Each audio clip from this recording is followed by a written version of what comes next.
डॉसन्स B दुनिया की सबसे बड़ी मधुमक्खियों में से एक है। ये ऑस्ट्रेलिया के बीहड़ों की इस तपती जमीन पर रहती है। रेगिस्तान में फूल बड़े दुर्लभ होते हैं, इसलिए इन मधुमक्खियों की बस्तियां भी काफी कम और दूर दूर होती हैं।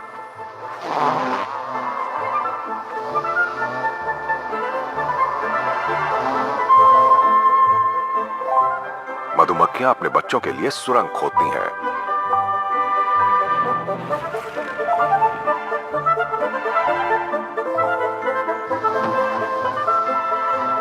इनके बीच इतना अच्छा तालमेल होता है कि यकीन ही नहीं होता कि यहां भी कत्लेआम हो सकता है।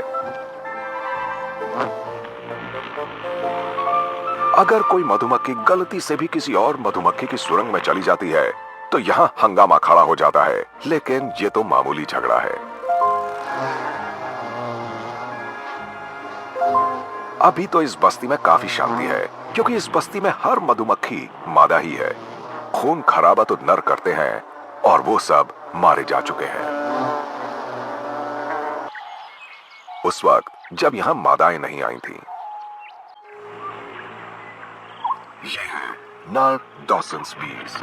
एक बार सुनाओ वापिस ही। अभी अभी इन मादाओं का यहाँ आना शुरू हुआ है और ये एक एक करके सुरंग के बाहर निकलने लगी हैं। वहीं ये अंडे से बाहर आई थी, बड़ी हुई और उनकी गंध ने नरों को भड़का दिया था।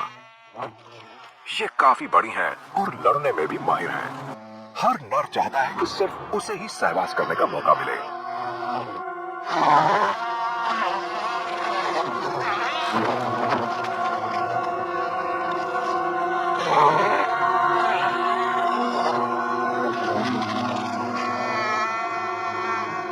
जैसे ही एक मादा यहाँ आई, हंगामा खड़ा हो गया, क्योंकि हर नर उसके साथ सहवास करना चाहता था। ऐसा बहुत कम ही होता है जब कोई झगड़े में अपने ही भाई बंधु की जान ले ले, लेकिन ये नर एक दूसरे को डंक मारकर और उसे ठिकाने लगाकर ही मादा के साथ सहवास का मौका जीत पाते हैं।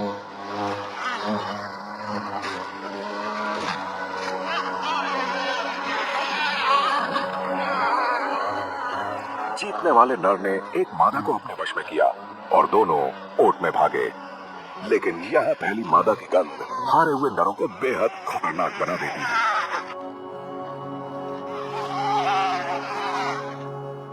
एक और मादा भी नरों के एक दूसरे झगड़े के बीच फंस गई और बेचारी गलती से शहीद हो गई।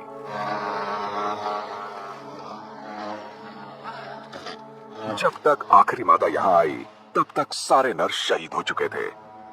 इन लड़ाइयों के बाद एक बात तो पक्की हो गई है कि सिर्फ सबसे दमदार नर ही सबसे ज्यादा मादाओं के साथ सहवास कर पाए हैं। 2 महीने बाद यहाँ सिर्फ मादाएं ही बच गई हैं और उनकी अगली पीढ़ी जमीन के नीचे विकसित होने लगी है।